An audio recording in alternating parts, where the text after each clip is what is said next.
All right, what's going on? New trade recap. I haven't done one of these in a while, so I'm gonna get to it. Oh, I don't want to show off too much.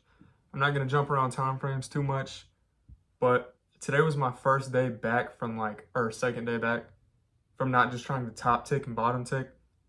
I got in a rabbit hole with that shit for about 2 months, and I found it not to be the most reliable thing ever, at least for me. If you can do it consistently, good on you. I can't, and I finally accepted that.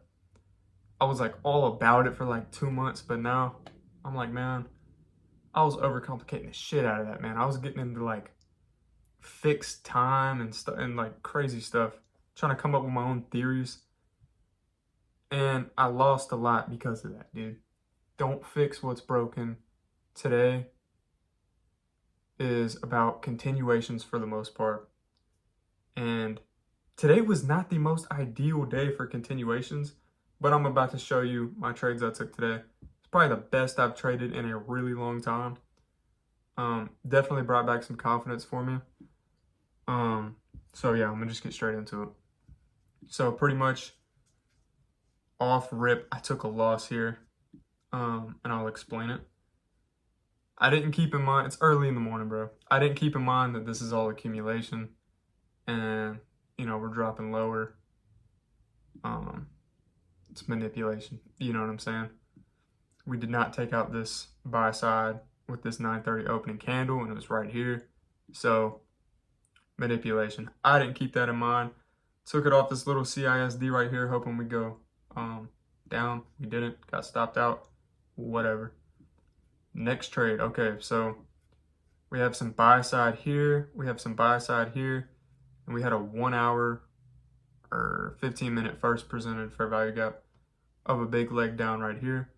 So seeing that this is manipulation now, like after I had lost this and kind of reanalyzed things, it's like, okay, so more than likely we're headed towards this and at least this, right? So next trade, took this tiny, tiny little CISD, and originally it was like this. My entry was a little premature, I'm not gonna lie, but I was pretty confident in this that we were gonna take this out. So stop here, and it edged my target. So when it was retracing back down, I took like 1.5 on it. Nothing crazy. This next one, this this was like the end of this was a 5-minute rejection block that had just closed. We took this buy side out over here. So on the on the test of that rejection block, I entered, which was the only trade I took today, not really fitting the strategy, but it worked out great. 3R on that one. A lot of you may call this over trading. I don't think it's over trading if you're winning, and if you have analytical reasons for your executions. So that was a great trade, but I was still looking for more because I was on an eval today. Haven't been on an eval in a long time. I've been trading live, but I didn't do the best on my live account last week, so I was like, I probably need to hold back from that. Let me just fire up an eval real quick. And I met the 50% requirement for the day. So did good on that one, but I wasn't trying to get too greedy. This whole strategy is not focused on high RR like the other one.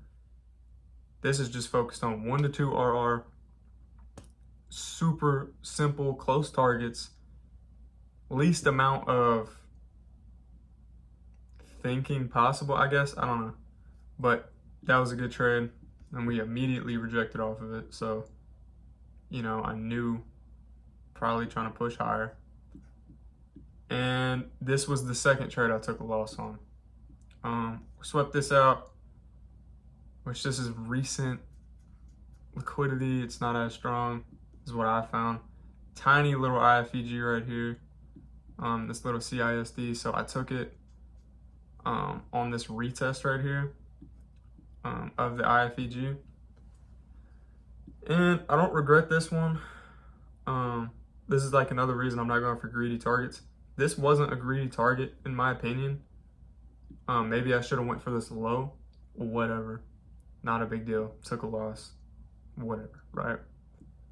So after immediately rejecting off of that, I was like, okay, so we're definitely going towards this first fair value gap and this buy side, which we were. So wait for a close above this candle, little CISD right here. And yeah, took this one for like 1.5R. Didn't want to go too crazy on this one. I think I originally had my TP like up here for like 2R, but price was stalling a little bit. And I could have held it, but so I put my TP down here. I think it was maybe like right here, and it got hit.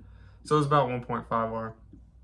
And then once I saw this little pullback, another little CISD right here, and that got closed above, I was like, okay, we are definitely going higher. So I risked more on this one.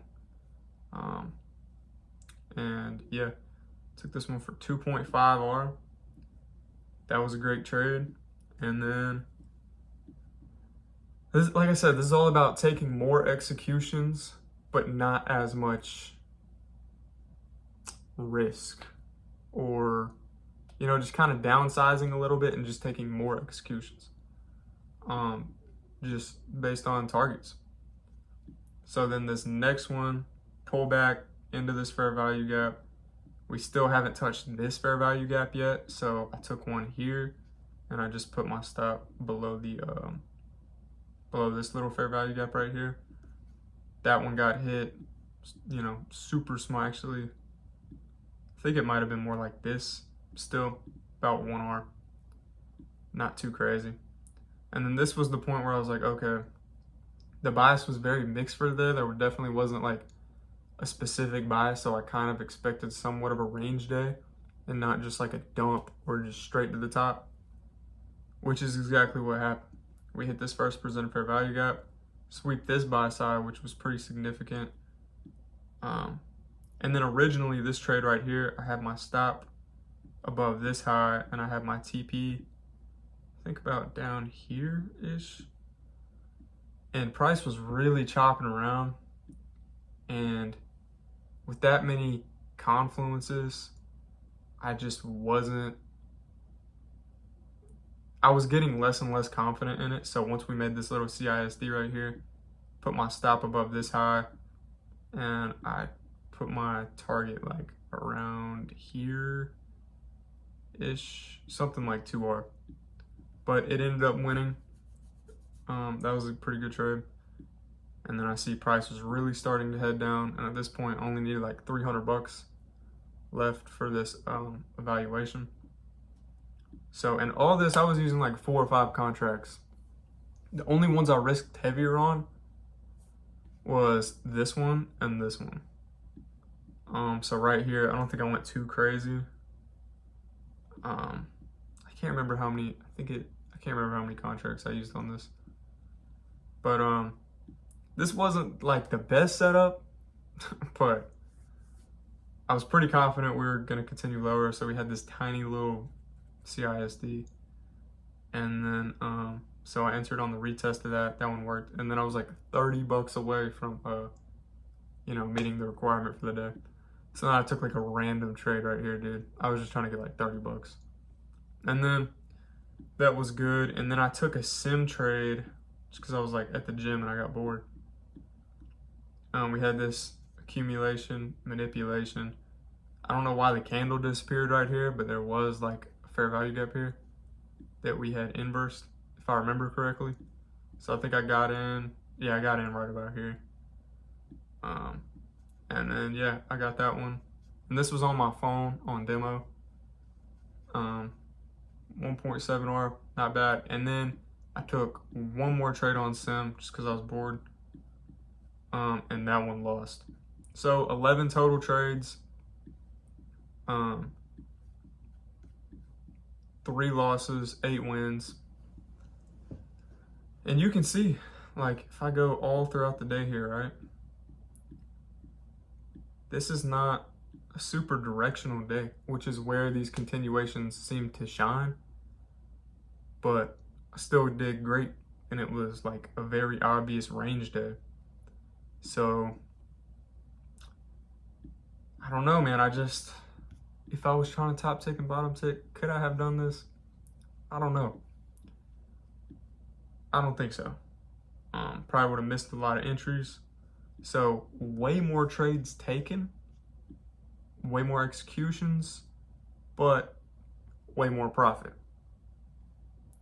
I mean, it's not crazy hard, dude. If you just like actually read into what the market is trying to tell you, where price is likely to go, it's not too crazy, you know? Like, okay, we have all this low resistance liquidity right here.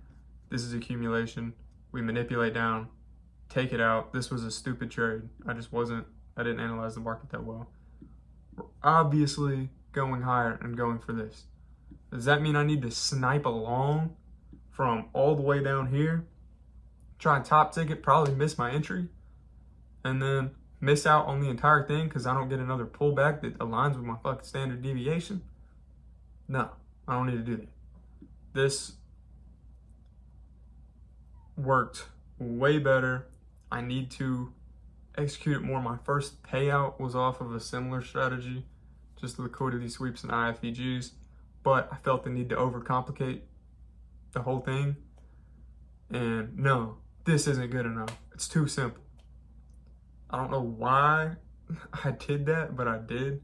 But I think this is what I'm going to stick to for a while. It's easy.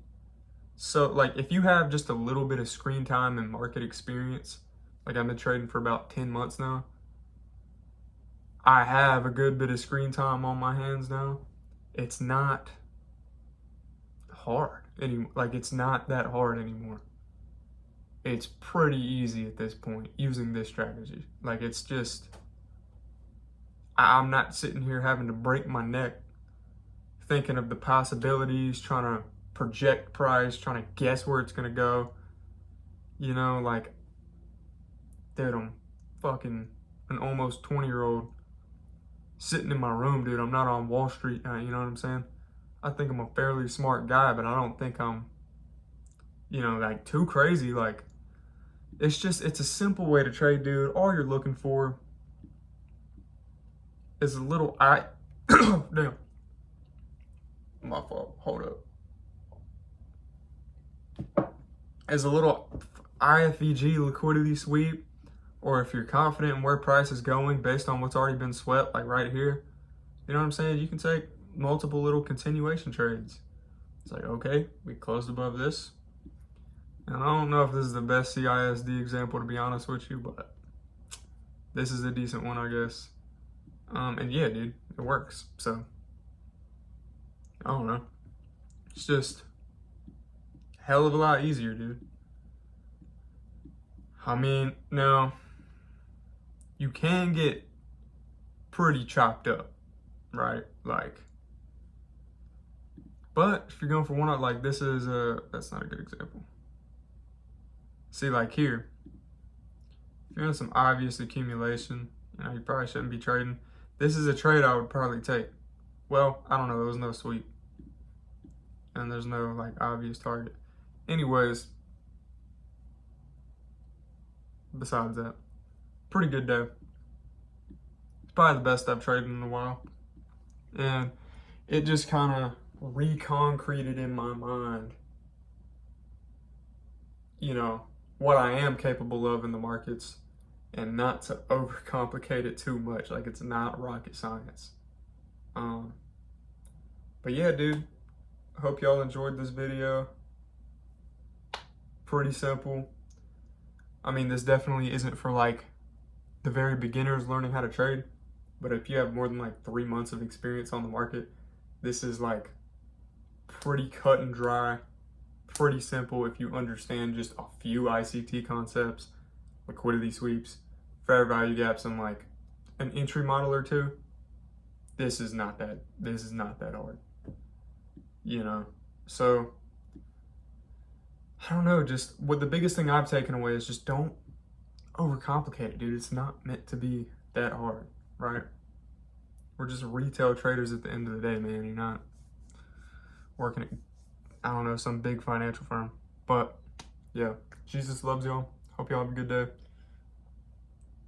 Stay blessed or whatever.